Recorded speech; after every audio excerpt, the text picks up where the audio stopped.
time for another Elsie's Little Pickles, the pickle pod for the people, reminding you to not give up on that pickle protest. Give a MAGA supporter a pickle on their porch, take a picture of it, and send it to us here at Elsie's Little Pickles at gmail.com. Pickle porch pegging. Call it what? Pickle porch? Pickle porch pegging. Pickle porch pegging. Even better, put it on one of those like long toothpicks and stick it in the ground next to their American flag. And maybe have a couple of olives underneath, so that it really looks legit. All right. God damn it. Right out of the fucking gate. You're welcome. Yeah, thank you. Trump was in Michigan today, celebrating his 100 days and saying... Is that what I was smelling? Yeah. That's exactly 80-year low for approval rating. And he came out and said, insane. Ever since polling began. Yeah, and here's the crazy shit, right? He literally said the best 100 days of any president ever, first 100 days, the best. Everyone's saying it. No one's saying it. No one is saying it. In true fascist fashion, truth are lies, lies are truth. Mm-hmm.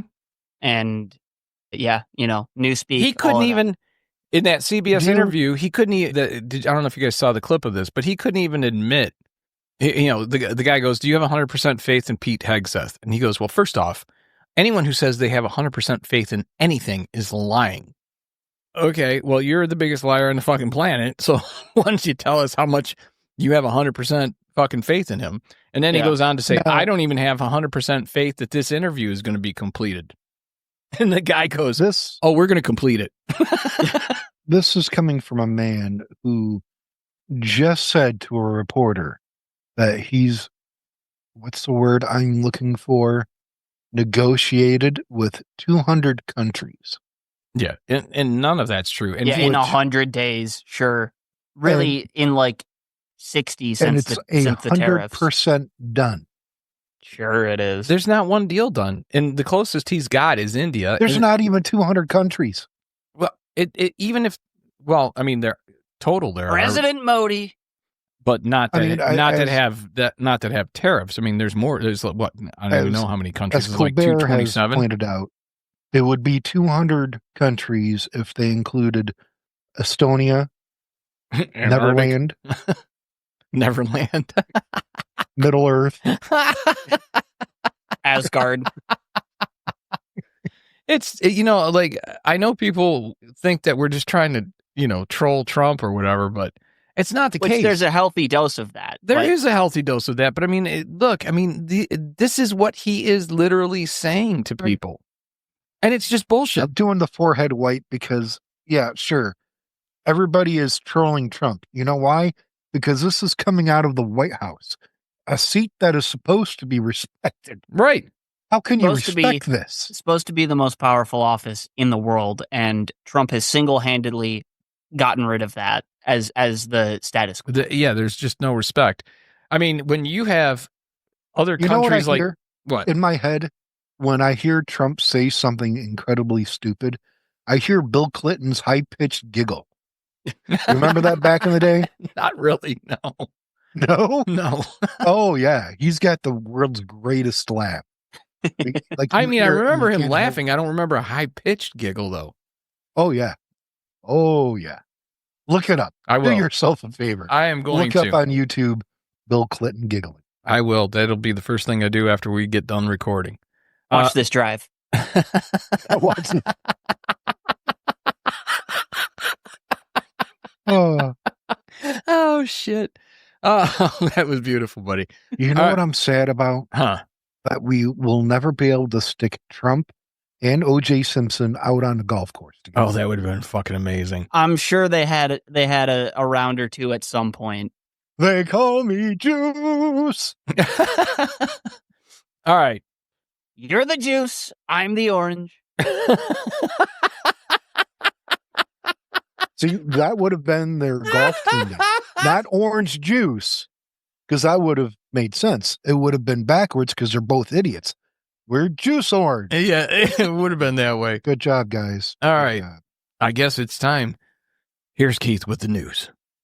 Oh, and the White House blasts Amazon for hostile and political act amid the confusion over tariff pricing. Granted, Trump can't tell you what the tariff pricing is. You just have to watch. Well, yeah, because consumer transparency is illegal now. Well, not completely, because Temu and one of the other Chinese companies are putting that on the bill. They're actually saying that, if you buy something for X amount and then you got, your tax, the price of the It's itemized. Yeah, it's an itemized bill. So it'll say the price of the item, it'll say the tax, and then it'll say free shipping. And then but because it's a Chinese company, Trump can't control effectively pressure that. Exactly. He can't control that. But Amazon, he can put the screws to Bezos. Right. But what that shows, in my opinion, is that we're dealing with a mob mentality president. He gets wind of this from one of his advisors, and it's like Don Corleone.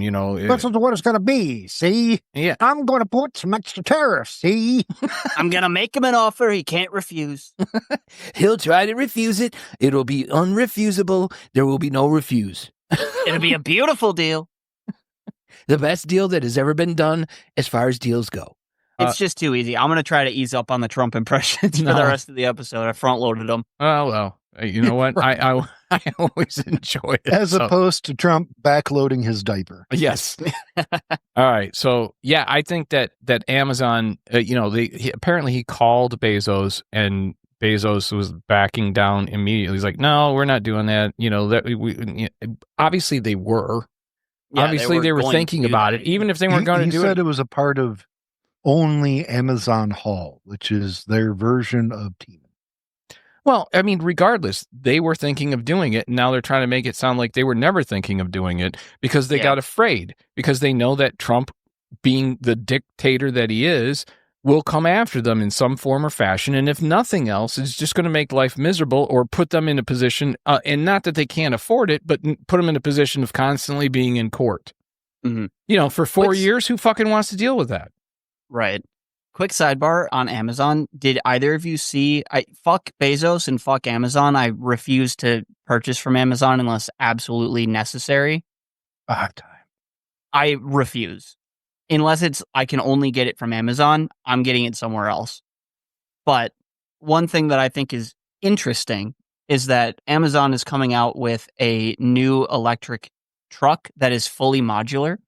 Yep. So you can buy the add-ons and make it into an SUV. You can buy the add-ons and make it into like a heavy-duty pickup truck, and so on and so forth. Before you go any further, yeah, Steve, how much do you think this truck is? I was just getting there. Oh, I have no idea. Oh, I haven't heard this story.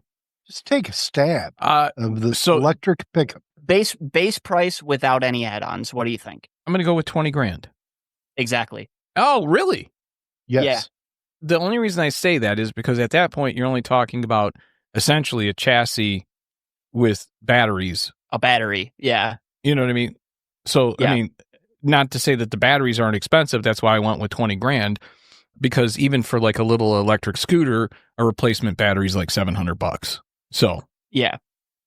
But yeah, I'm interested. I want to kind of see how that goes. They're already taking pre-orders for like, I think it's only $50 to pre-order.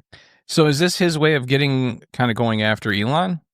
Yes. Yeah. Unfortunately, he can't fully go after Elon though, because he's using the Tesla patented charging port. So he will be paying royalties to Tesla. For that. But still, yeah, I mean, it's intriguing. It's interesting. Well, those two seem to have always been in a bit of a cock-waving fight between the two of them. The important thing, though, to remember about Bezos is, having worked for Amazon, I can tell you, when he sees something he likes, he'll find a way to take it. He just does. He point an order. He took a tour of a factory who made a product called Kiva, which was an automated system of moving parts around a warehouse. Mm-hmm. And he looked at it, was like, how much do you want for that? And the company was like, This is strictly in-house. We made this for us, so it's actually not for sale. So he bought the company, put them out of work, and took their design. Yeah, which is why he's a raging asshole. His whole business model is undercut the market, whatever that market is, until all of the smaller companies are either bought out by Amazon or go under. And then once that happens, once he has a monopoly, essentially, hike up the prices. Yeah, but that's just, that's business. You know what I mean? I hate to say it, because that's not business. That's capitalism. Yeah. That's the problem. That's just the way it's always been. That doesn't mean it has to continue being that way. I'm not disagreeing with you. I'm simply saying I digress. There's not much you can do about something that's been the case since fucking Egyptians were trading pinto fucking beans or whatever the fuck they traded. No. Capitalism came around in full swing in the 1800s. Well, capitalism there's always been markets. There's always been markets, but capitalism. The idea of I've got enough money to take what you have away from you has been around since the beginning of time. As soon as I don't care if it was, I have more beaver pelts than anyone else in the fucking world. I'm going to use my beaver pelt fucking savings, and I'm going to put you out of business with your fucking bearskin business. In true fashion, my ancestors, the Scandinavians, the Norwegians, the Northmen, if you will, they used to do something called Viking. Viking is not a It's culture. A verb. It's a verb. But they learned that they no longer had to attack other people and take whatever they wanted. Because it makes more sense to trade. Yeah, it makes more sense to trade. Yeah. That's what led to the disappearance of the Viking. Wasn't dying on a field of battle. It was, I got a lot of this. What will you give me for it? Yeah, exactly. But also, what did Scandinavia have a lot of? Snow and ice. Yeah, exactly. But that's why they went after England. And once Irish. They were in the people who were Viking brought back a lot of Irish people, and their entire job was make a farm. You people are great at farming. Yeah, grow a shit. Was it check out all this permafrost, make a farm out of it. But was that like done as slavery, or was that done like no? We just initially, yeah. That is hotly contested because yes, Vikings took slaves. However, you could work your way out of that. Mm-hmm. I just find it difficult for the village. I find it difficult to believe that, Irishmen being as eager to get drunk and fight as they are would allow anyone to make them do anything that they didn't want to do. Darn. They hadn't Take me invented someplace where yet. we drink and fight. Yeah, exactly. They hadn't invented whiskey yet. So No. But they still had. There was still drinking, especially in the northern areas. Yeah. They had mead. Yeah, mead. Is it any wonder beer. Northmen and Irishmen got along so well? Yeah. Yeah, that's true. After the raping and pillaging and establishing Dublinia. Yeah. Then they said, okay, look, we're like going to drink? rape the horses and ride off on the women. Oh, wait a minute. That reminds me of the Shane Gillis bit. There's nothing scarier than you take any scary fighting force in the world, make them gay. Yeah. Gay Vikings? Terrifying. Fucking terrifying. Gay Nazis? Absolutely terrifying. Right when you think they couldn't dress any sharper. Yeah. Make them trans. To Shane on that. Make them trans. Now, on the opposite end of that spectrum, we have a grocery giant that is warning its suppliers that the supermarket will not be accepting tariff-related price hikes. And this is? Albertsons. Good for them. I'd like to see all the fucking retailers do that. Go, you know what? We'd rather have nothing on our shelves than have tariff-priced items. Mm-hmm. So we're willing to take the fucking loss and close the doors. Fuck off. Well, I mean, we're already starting to see some empty shelves, and it's only going to get worse. Yeah, I mean... It's not in full swing yet, but it's starting. Well, and they're talking about this summer having a recession. Now, Jamie Dimon said the best case scenario for all of this tariff bullshit is that you have a mild recession. Well, that's kind of like being sort of pregnant, don't you think? I mean, you either have a recession. Either you are or you aren't. Yeah, you either have a recession or you don't. He's kind of dead. Yeah, no. So I get all these people specifically. I'm not dead. I was waiting for that. Thank you. Says he's not dead. No, he's dead. Trust me, he's dead. Oh, yes, he is. I think I'll go for a walk. I feel happy. Thank you. See you Tuesday? Yeah. So, yeah. Oh, shut up. You're not fooling. I get that they're all afraid to really speak up harshly. And I get because then they're going to be ousted from the circle. Yeah.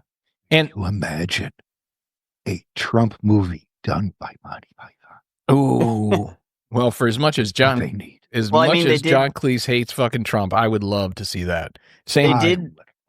It wasn't Monty Python, but Johnny Depp did play Trump in a spoof of The Art of the Deal. I haven't found it or seen it, but I know it's out there somewhere. Yeah.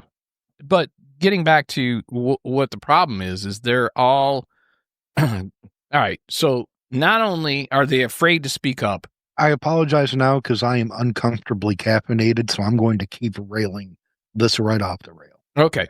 As long as I know, I'll grab you by your caboose and pull you back on track. But you got Jamie Dimon. Oh, that was not my caboose, buddy. You got Jamie Dimon, who is like Mr. Wall Street, and all of their lawyers are saying, you know what? Don't fucking speak up too much, because if you end up in court over this, all of the lawyers that would represent you have already been squashed by Trump, and we've talked about this. But now you got Bezos falling into line. He already had Elon in his hip pocket. I don't know where the guys from Google stand on this, but what I do know is that Trump Jr. is opening up this $500,000 to just get a membership to this club so that all these rich cocksuckers can get to Trump's ear. Mm-hmm. Well, I'm sorry. That's ridiculous. You're charging $500,000 just for membership. And here's the sick part. You ready? There's already a waiting list. Of course. I promise it's not just a money grab. No. Isn't this exactly what they accused the Bidens of? Yeah. Oh, yeah. Again, every accusation is a confession with these people. Correct. So, it just makes me sick. And, of course, a Fox reporter, namely Charles Gasparino, says that the Trump White House is giving Wall Street executives inside info on tariff negotiation. We already knew that when he had, what's-his-face, Schwab in the Oval Office, and in the market bounced back. There were a couple other ones. Yeah. He made $2 billion.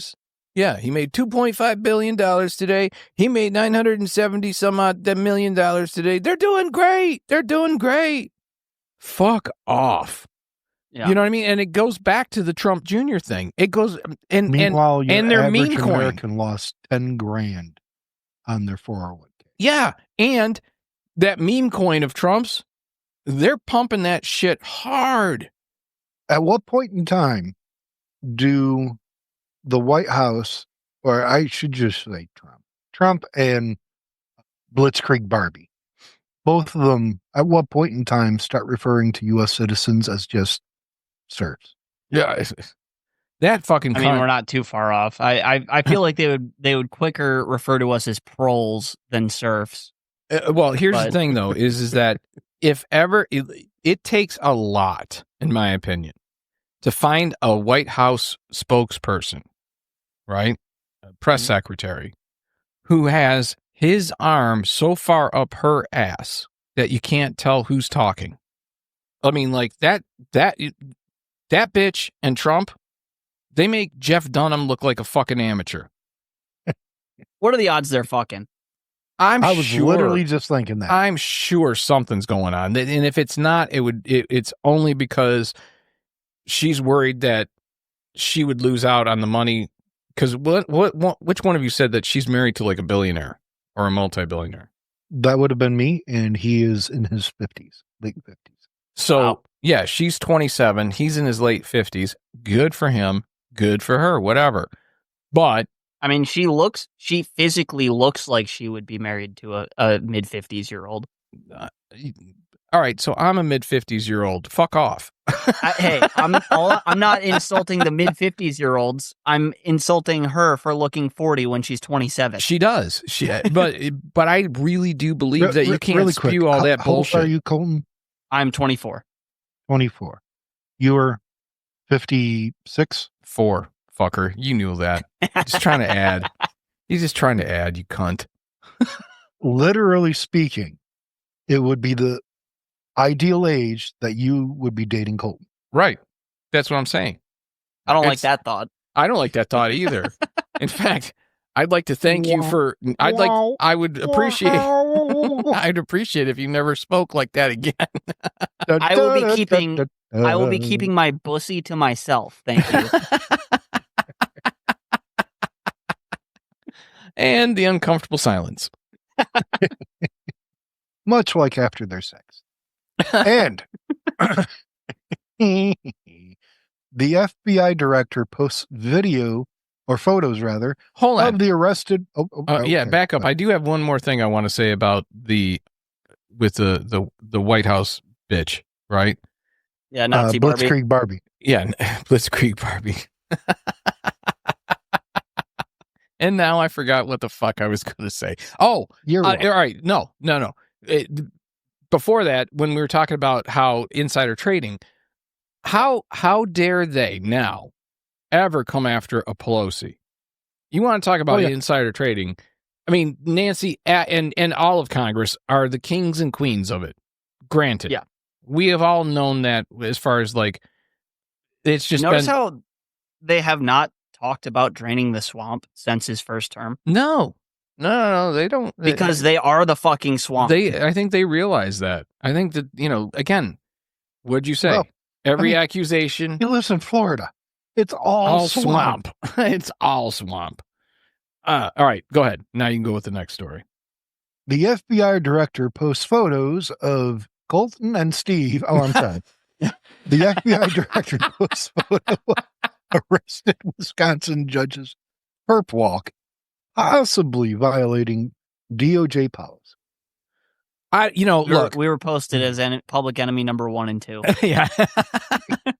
All right, so I don't know all the details of the story, but the details that I do know. Well, that's better than being public enemy number 1 going number 2. Yes, but the details in the story that I do know is that the judge did not have him go out into the lobby, which is where these cops were, right? These FBI guys or ICE, right? However, she had him go through the jury exit. Now, they're allowed to make an arrest anywhere in public area. Anywhere in the courthouse. In the courthouse that's a public area, right? They typically won't come into the courtroom itself because that's just considered disruptive, rude, whatever, right? So they usually do it just outside the court doors if they're going to do that. However, she did have him go out the side door, right? And in doing so, he ended up in a public area, a public hallway, and then hopped on to an elevator that was a public elevator. And from my understanding of the story, literally rode down to the lobby with an ICE agent or two in that elevator. So what the fuck are they going at? Are they going after her for like aiding ICE evasion? Yeah. We need to just abolish ICE. Honestly, it's ridiculous. The resistance liberals were right on this one. They really were. It's a terrorist organization. It's not in the Constitution. You're not going to get an argument from me. Yeah, I mean, look. Yeah. I mean, if you're looking for pushback, you're going to find a lot of silence from me and Kiefer on this one. Well, let me just go on a quick screed. When this all first happened, started with the ICE agents, I went out to the grocery store, which was literally a 5-minute ride in Kansas. And in that time, I remember telling you on air, I saw 17 ICE vehicles. Right. I remember that. That's ridiculous. It's literally a fucking terror We organization. had one drive through the campground we were in. It is a domestic terror organization. Abolish ICE. It's not constitutional. They're cracking down on free speech. I don't know if you guys saw this, but now if you criticize ICE, you're on their list. Oh, well, here. I tell you what, ICE, listen to this. You guys suck cock and you can go fuck yourself. Is that you're an criticism ICE agent, enough? Eat shit and puke. Yeah, is that criticism enough? Is it? Because, you know what? Come at me. Come at me, bro. Feds, shout La Migra. Come at me, bro. I just read before we went online about a story of a mother and her 3 daughters, young to preteen daughters, who had moved from Maryland to Oklahoma City. They wanted out of the city, somewhere cheaper to live. Mm. The father was staying behind in Maryland to finish out working and then joining them when he transferred jobs. And in the middle of the night, 20 ICE agents busted in their door and had a search warrant, moved the girls and the mother outside into the rain. They were in their underwear because they were sleeping. Mm-hmm. Searched the house, took the money because they had cash. Why did they have so much cash? Because they had just moved. They'd been in the house for 2 weeks. Again. They took their laptops. They took their phones. Terror organization. These are all U.S. citizens. They were all born here in the U.S. ICE are terrorists. The people that was on their search warrant no longer lived in the house. They were renting and You're kidding me. had moved out. New people moved in, and they still haven't received the money back. ICE took the money. Oh, yeah. They're not getting that back. Evidence. Yeah, they're not getting the that back. computers, the phones. The mother wanted to have the daughter put on clothing outside because it was raining, and the ICE agent said, she can change right here. Now, mind you, they're outside. Unbelievable. And Again, the ICE agents laughed. This is what we're going up against. They said, we're sorry that you had such a rough morning, but it could have been much worse. That was their answer. Okay. Yeah, we could have seen you get a little twitchy and shot you instead. Yeah. So that's a fucking threat. They're terrorists. Again, people who listen to this, how much are you going to take? Like at what point do you go, okay, that's enough? You know, you had asked a couple episodes ago, Keith, you asked what it would take for, you know, us to create or to do a hate crime. I would ask, what will it take for people to actually fight against this administration? Yeah. The problem is we live in a dead country that is too focused on getting sweet treats from China. So, not just that. It's not just that. I think once that fully slams shut, that's when you'll see more discontent than you already see. One of the tactics right now is we all know Trump says he's negotiating, right? There's actions being used against that currently, namely China going to these countries and saying, if you don't agree to a trade agreement with the United States, we'll sweeten the pot. Yeah, we'll be preferential to you if you don't trade with the U.S. Now, the tricky part to this is much as China could, you know, blackmail countries, they're not. They're offering sweeter deals. Right. No, well, I mean, I don't know if you guys have seen this. I forget what country it was, unfortunately, but it was an African nation, a developing nation. And when the leader of that nation was asked why they are trading with China more than the U.S., they said, when we trade with the West, we get a lecture. When we trade with China, we get a hospital. Mm-hmm. Yeah. I mean, look. And quite frankly, who has more business, more production, more factories? The U.S.? No. China. Welcome to the Chinese century, baby. Well, here's the problem is that Trump does really, really believe that if he does what he's doing, that it's going to put him, the U.S. in a position where people are going, or companies are going to bring jobs and manufacturing back to the United States. But I hate to break it to you. Thing. I hate to break it to you, right now there's like 3 million factory jobs that they cannot fill because no one wants optimistic. them. 10 years is optimistic. And not to mention, I've been told by economists that would be a generation. Yeah. Yeah. And not to mention, he killed the Biden Build Back Better, which was starting the process of bringing chip manufacturers to the States. Yeah. Again, he killed that bill. yeah, He doesn't give a fuck. Because he thought it was Doritos. I straight up, I have no faith that he has a single principled bone in his body. I think he's literally just here for the fact that he was able to hype people up enough to vote him in again. No, that got him out of his fucking legal problems. Yeah, well, obviously, he's that was why he was running. He's hyped that he was able to hype everyone else. Say he was running. There's no running for Trump. You can't. I mean, his medical file said he was what, 6'3" and 220 pounds. Yeah, bullshit. Yeah. Bullshit. Which Obama is 6'2" and taller than Trump. Now, I will say, I heard it was an ambassador. I don't remember who, an ambassador to where, but they still have contacts. They were under Biden. And he was saying the European Union has completely changed face. We know this already about the U.S. and U.S. help with anything whatsoever.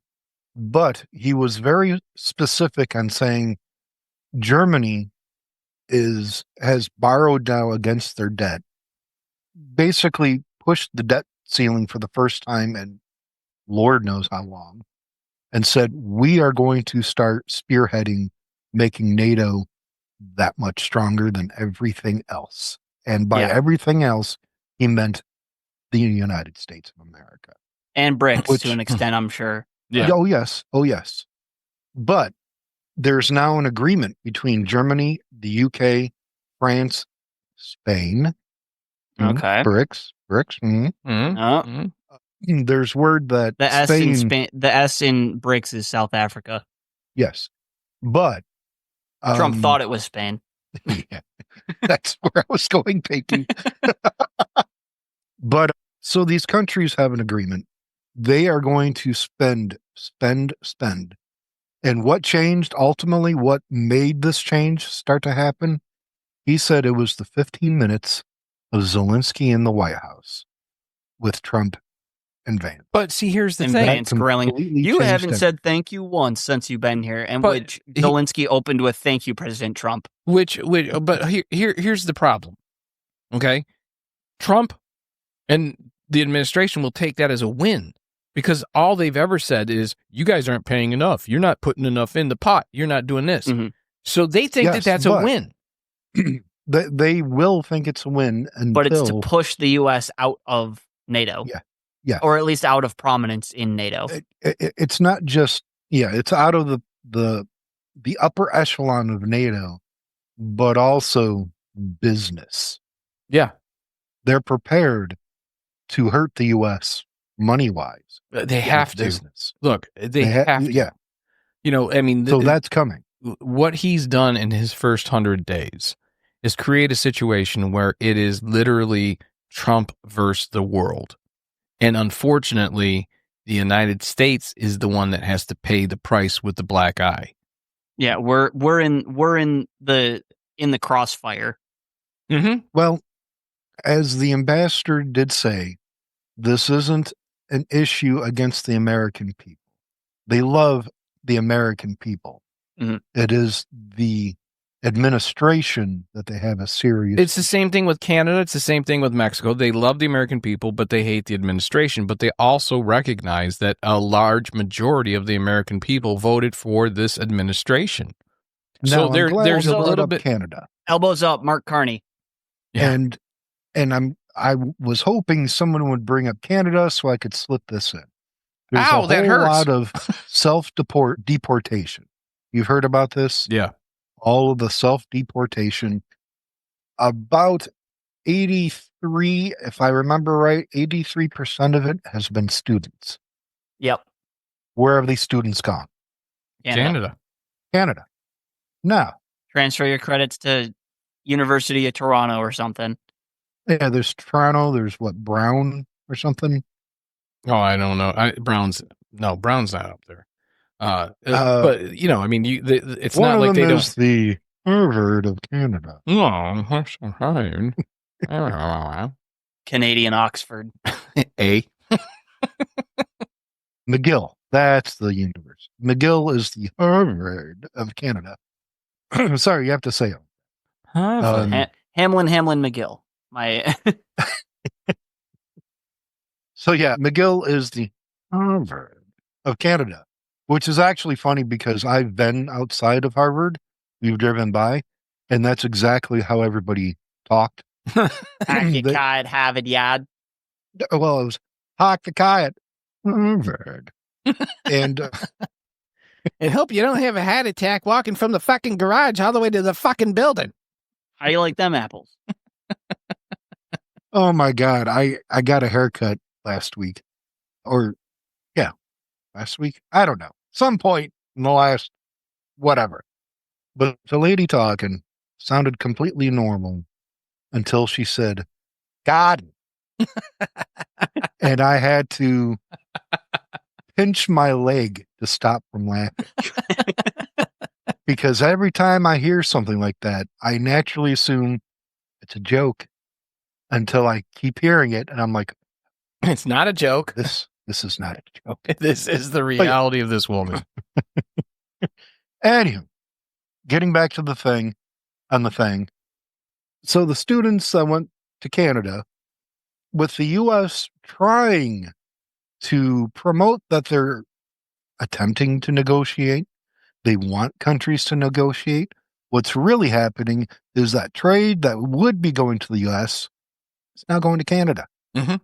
That's where the future education is going to be, in Canada. And we're gonna be Canada's bitch in 5 years. Yeah. I don't think people realize, I mean, like, I think people are so used to the United States. I mean, let's face it. If you were born after World War II, you've never been in an environment or a country, and you live in the United States, you've never been in a circumstance where we weren't number one. Mm-hmm. So I don't think a lot of people think that this can happen. I think there's going to be a lot of people incredibly surprised to find out. You know how many people are out there that actually think that Canada was involved in Vietnam, which they weren't. Spoiler alert. They weren't involved. Not even a couple attachments. I was under the impression they like lent at least a couple. No, I don't think so. I don't know enough about the history of Canada's participation or lack thereof in Vietnam, so I can't speak to this. But my assumption has always been no, they did not. So I know about Canadian military history is that most of the war crimes in the Geneva Convention were because of what Canada was doing during World War II. Oh, is it? I'm not kidding. And they're so nice. They are. For as nice as they are. You piss them off. But that's it. That's it. Look at their hockey players. Piss them off. There was one point in time, it was either World War I or World War II, I can't remember, but they were essentially, they would throw like a can of food into the German line, and then they would do it again and again, and the Germans were just like, they're just throwing food at us. What the hell is this? And then there would be a grenade. Yeah. Yeah. You know what that is? That is Scotsman mentality. That's awesome.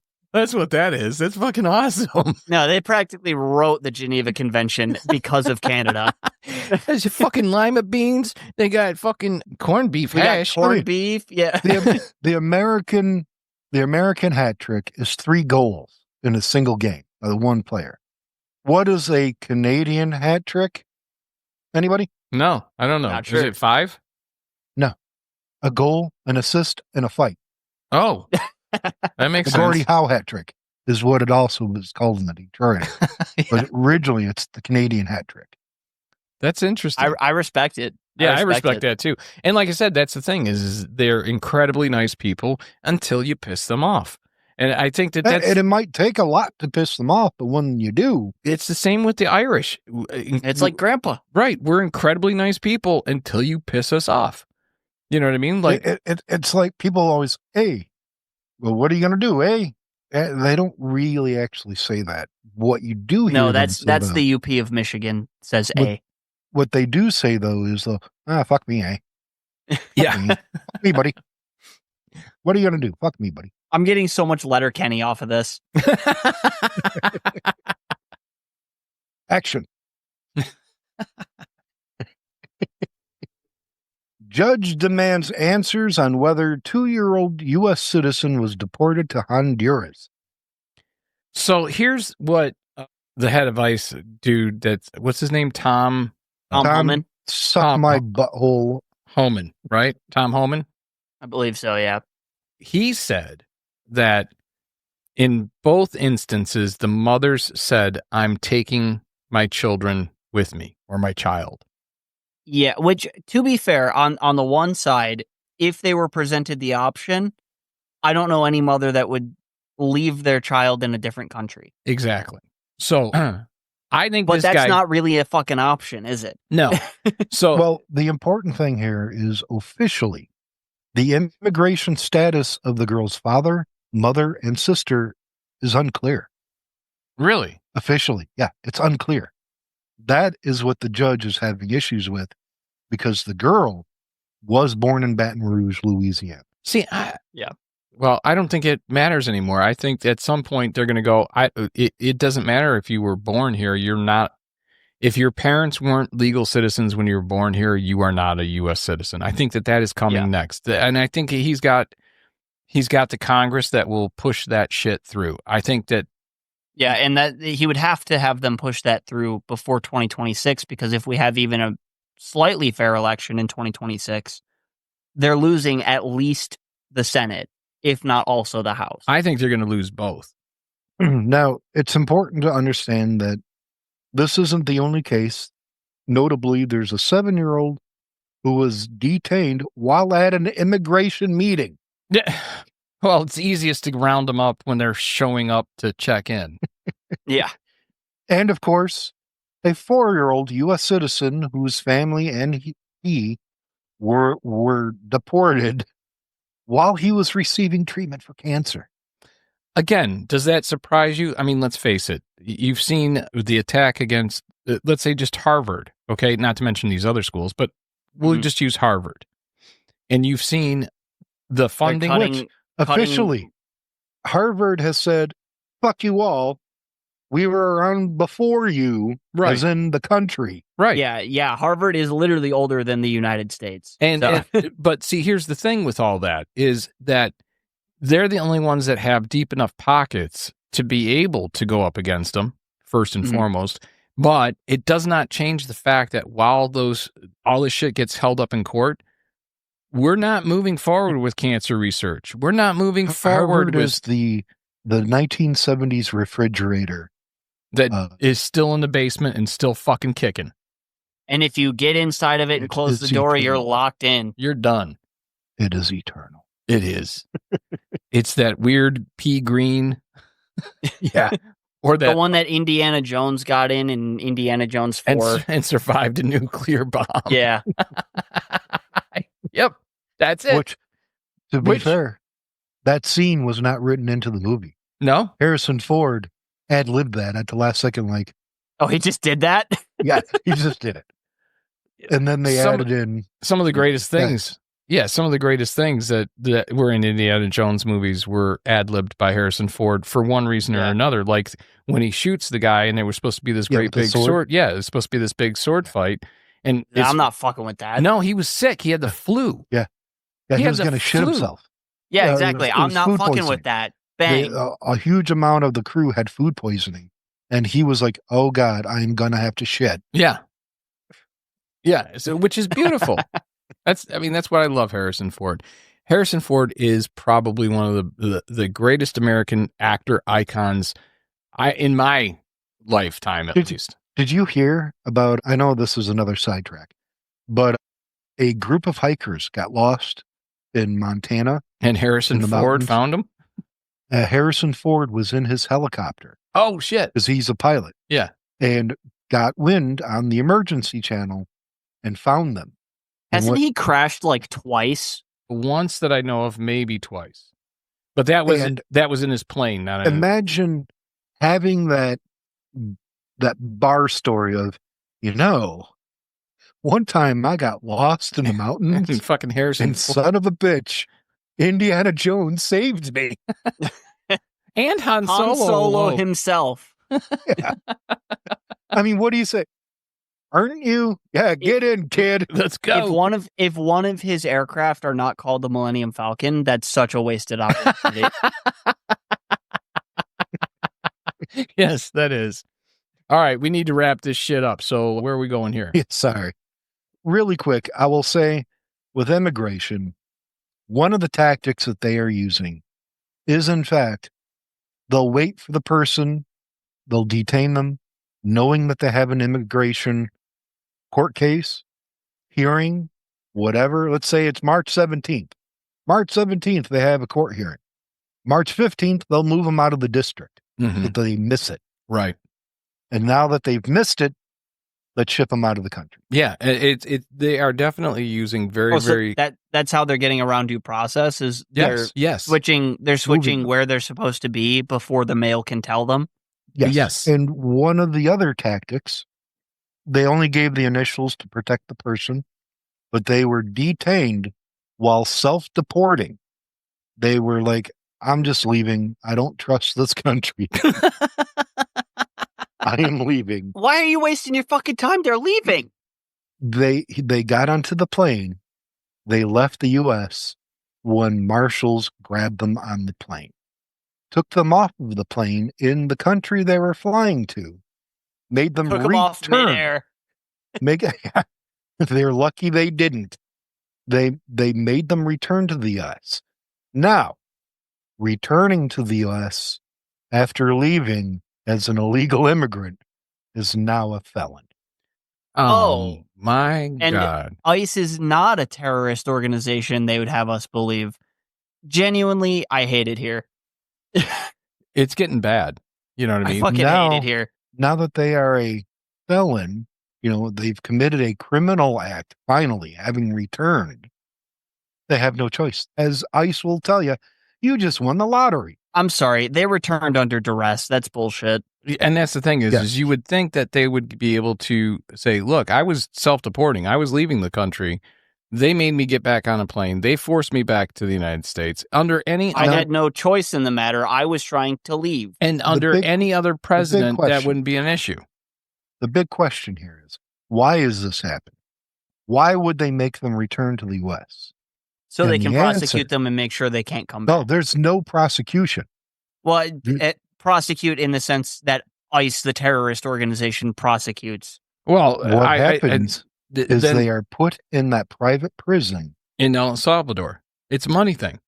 Yeah. Yeah. It's all about the money. And it's always going to be about the money. And the fact that we are paying for El Salvador to to take prisoners is absolutely against everything that I thought this country stood for, and definitively everything I thought the Constitution stood for. As Carlin used to preach about, there was this little time capsule in American history, World War II, where United States citizens, you're of Japanese descent. Yeah. I have this nice camp for you. Yeah, we've got this nice area to keep you, wink, wink, safe. Yeah, and obviously we were doing the right thing by liberating the concentration camps, but throwing stones in a glass house. Yeah, throwing stones in a glass house. Come on. It's crazy. Which, if you're familiar with Dr. Michio Kaku, he grew up in one of them. Yes, he did. Yes, he did. I remember him in, I don't know what podcast he was on, but yeah, it might have been Rogan. But yeah, he talked kind of extensively about that. Yes. Didn't the U.S. deny it until the 80s or 90s? I don't think they did nothing like. I don't think that they denied it. I don't think they denied it. I think they just downplayed it at least. They didn't apologize for it until then. Gotcha. They didn't take accountability. Can you imagine? It's the 1950s They were camping out at Camp Chopsticks. Come on, people. Can you imagine it's the 1950s, you live in Kansas, and you're like, a Japanese person, how'd you get here? Yeah. The whole thing. Like, Bannon was right when he said muzzle velocity, because the fact of the matter is, shit is coming at us so quickly that even with three of us all focused on the news, there's no way to wrap your hands around all of this. We can't catch it all. It's just impossible. So, and each one of us, in one form or another, dedicates large chunks of our week to this podcast. We dedicate large chunks just trying to read the news. I'm watching news via a live stream, granted, not through like a mainstream news organization, but there are clips from them. I'm watching news live streams a good probably 6 hours a day. Yeah. I'm about the same. I pay less attention to the news here, but I pay way more attention to European news because I want to know what other people think. Yeah, saying, looking at us. Yeah. Now I focus. It's not pretty. I focus It on. is not pretty. I focus on Twitter or Twix. I focus on mainstream media. And the reason I do that is because I'll bounce between three different channels, and I mean, all you got to do is say three different channels, and it's not NBC, ABC, and CBS. I could tell you that. CNN, Fox, MSNBC. Exactly. And I try to find the stories that they all agree on, or the points of the stories that they all agree on, because when you find all three of them, one of two things are happening. Either that's the narrative that is being pushed, or that's the truth. 99% of the time. It's 99% of the time, it's just that's the narrative that they all agreed on, because all of the mainstream news organizations are bought and paid for by the same people. Yeah. The narrative from Europe is pretty much, the fuck are you people doing? Yeah. Yeah. I focus on news. You were the United States of America. What the fuck happened? What the fuck happened?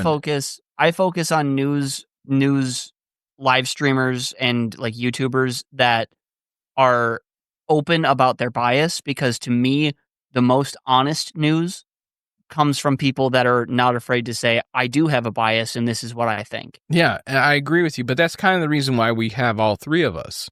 We're all attacking a different source or sources of news, which is why we're able to have these conversations and all kind of approach it from a different angle. And that's the problem in this country is that all three of us have a different simulated reality. Exactly. Exactly. Our simulated reality is all just a touch different. But the thing that seems to always come back around is everyone is going, what the fuck is he doing? What the fuck how did this happen?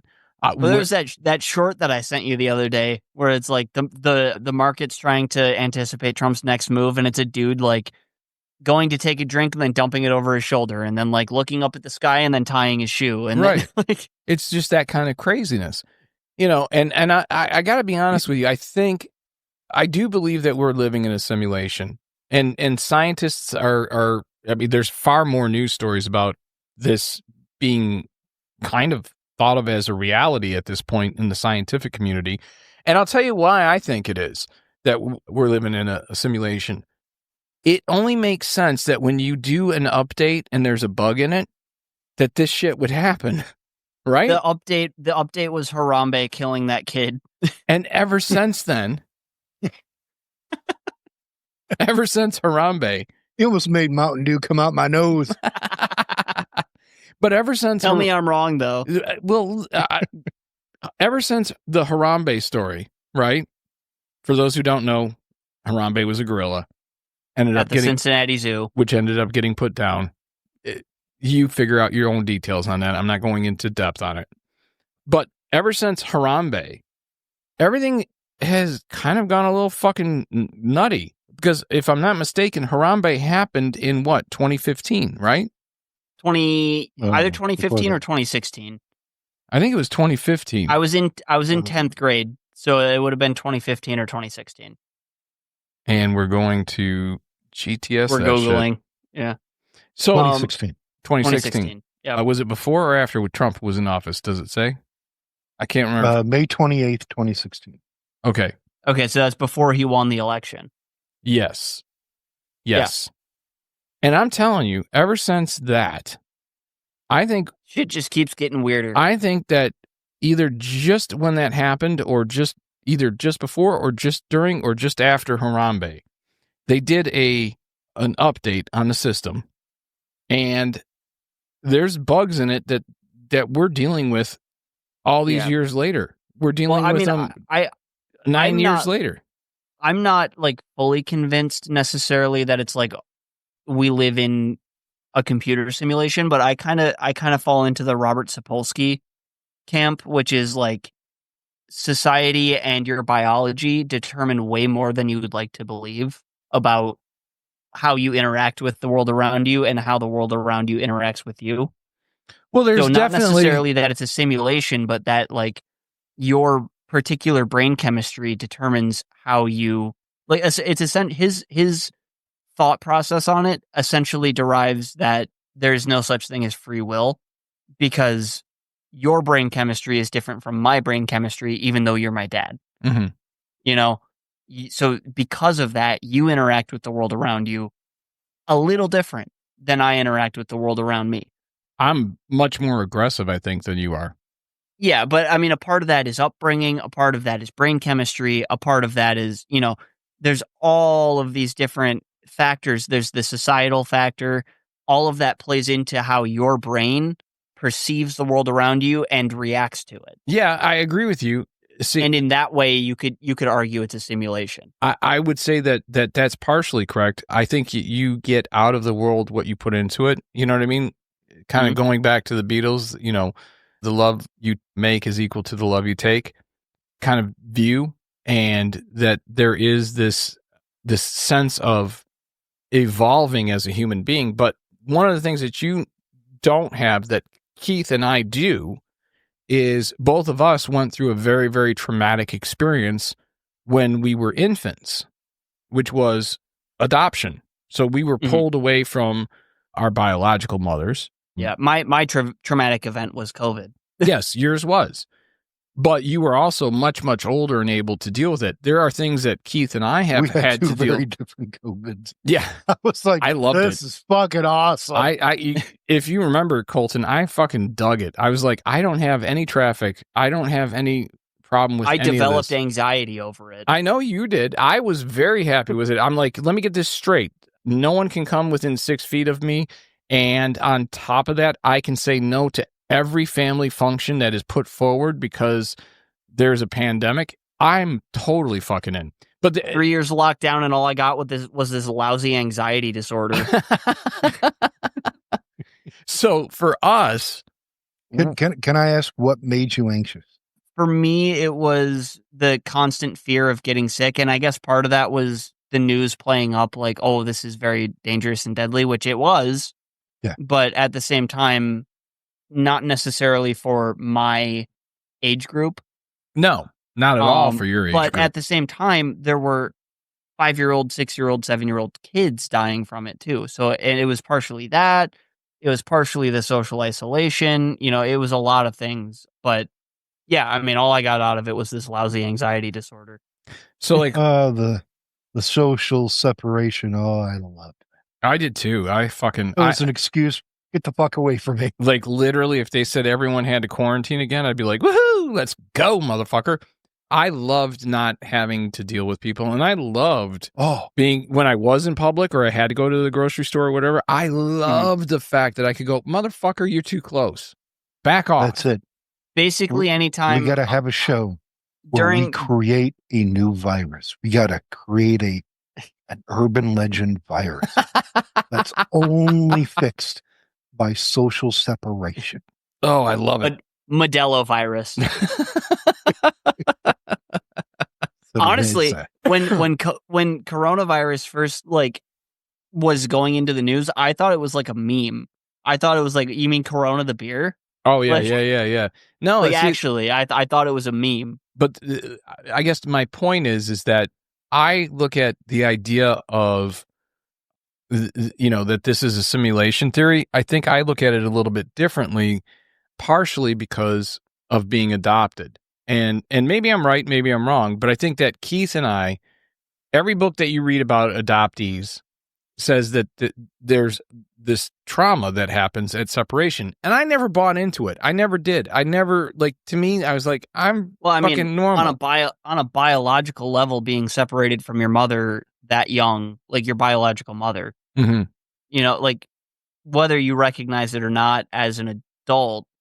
Oh, see, that's the thing is, as an adult, I can actually recognize it. I never recognized it up until maybe a couple of years ago. You know what I mean? I would say I was probably 48, 49 before I even kind of was willing to entertain the thought. And then I was like, oh, wait, that does make sense. I think that repression of that thought is part of the trauma for it. I think you're right. And that gets to my point here. But because of that, you can look at Keith and you can look at me, and we have followed very, very similar paths as far as being exactly the opposite of our adoptive parents. There wasn't much drinking. Well, Nana could put down a gallon of gallon. She had that Polish liver. She had, yeah. She was German. The only group that can put up German and Polish, because Kowalski. No, German. Really? Okay. Yep. Well, only German. Either way. The difference is in whether it's an E or an I on the end. But it was German. And the thing is, she could put down the wine pretty fucking good, but the Scots Irish can put down the liquor. Yeah. And that was the thing is if you look at Keith and I, we are identical in very many ways, even though we're not biologically brothers in the blood sense.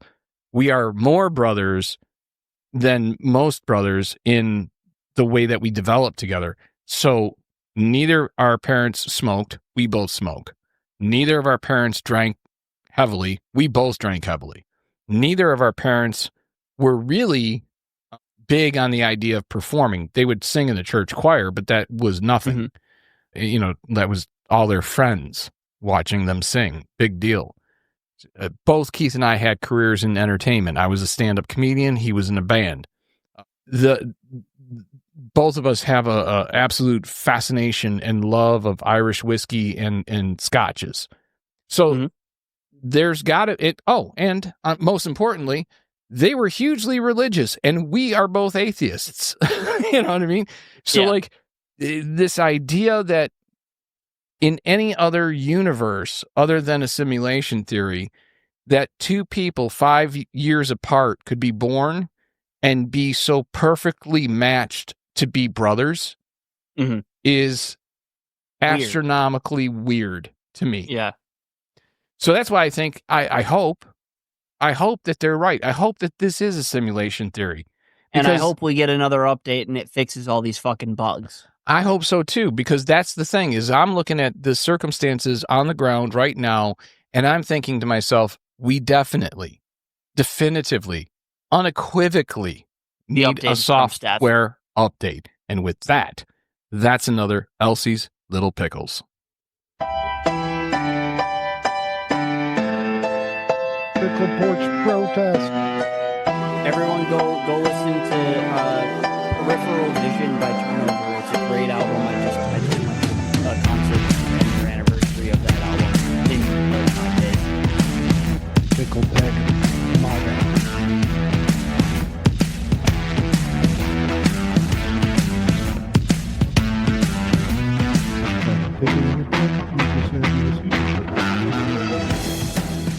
Time to reboot, bitches. How do I program this for $1 million?